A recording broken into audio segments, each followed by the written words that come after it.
নমস্কাৰ, মই দীক্ষু।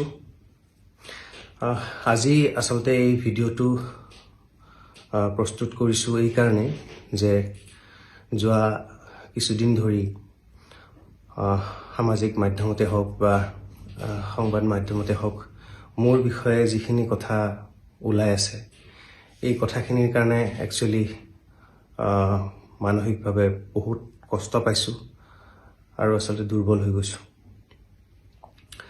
মই ৰাইজলৈ বিনম্ৰভাৱে এইটোৱে অনুৰোধ কৰিব খুজিছোঁ যে যোৱা 20টা বছৰে যেনেকৈ আপোনালোকে মোক মৰম আৰু বিশ্বাস কৰিছে, সেই বিশ্বাস আৰু মৰমখিনি যাতে মোৰ ওপৰত আপোনালোকে সদায় ৰাখে, কিয়নো মই আগতেও কেতিয়াও বেআইনী কাম কৰা নাছিলোঁ, এতিয়াও মই কৰা নাই আৰু ভৱিষ্যতেও মই নকৰোঁ।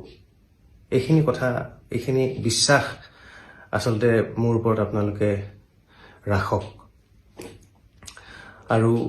আৰু এটা কথা ওলাই আছে যে মোৰ কিবা গাড়ী বা মোৰ সম্পত্তি কিবা উপহাৰ পোৱা বুলি, যে এইটো কথা আচলতে নহয়।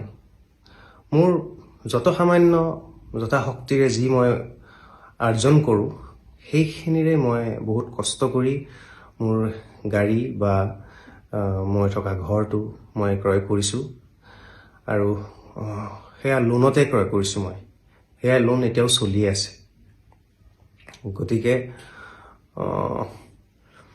এই বিশ্বাসটো যাতে ৰাখক আৰু মোৰ এইবিলাক যাতে বেলেগ কথাত আপোনালোকে বিশ্বাস নকৰে, সেইখিনি কথাই মই অনুৰোধ কৰিব বিচাৰিছোঁ আপোনালোকক মোৰ এই ভিডিঅ'টোৰ জৰিয়তে। আৰু আচলতে এই গোটেই কাৰ্যকলাপটোত মই নিজেও ভুক্তভোগী। আৰু যিহেতু মই বেআইনী কাম কেতিয়াও কৰা নাই,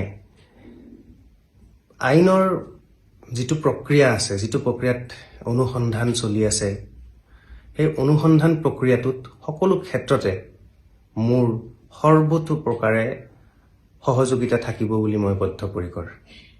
যিকোনো কোঅপাৰেশ্যন মই লাগিলে কৰিম মোৰ ফালৰ পৰা, যিহেতু মই একো বেয়া কাম কৰা নাই, এইখিনি সৎসাহস মোৰ আছে।